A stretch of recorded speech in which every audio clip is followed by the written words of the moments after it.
Hello friends, स्वागत है आपका। आज मैं आपके लिए लाया हूँ ब्रोक्सोविव एलएस ड्रॉप। इसका यूज़ बच्चों की खांसी के लिए किया जाता है। खांसी चाहे बलगमी खांसी हो, सूखी खांसी हो या खांसते खांसते सांस लेने में तकलीफ़ हो रही हो या खांसते खांसते उल्टी आ रही हो, तो उसके लिए यह बहुत ही रामबाण इलाज है। या फिर अस्थमा जैसी प्रॉब्लम हो रही हो तो उसमें भी बहुत अच्छा रिजल्ट है। तो ये ड्रॉप 15 ml में विपकेयर फार्मा की है। इसका यूज और इसका रिजल्ट बहुत ही अच्छा है।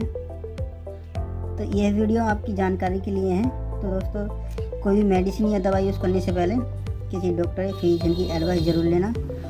हमारी वीडियो कैसी लगी कमेंट में ज़रूर बताना। हमारे चैनल को लाइक सब्सक्राइब जरूर करना। थैंक यू, धन्यवाद।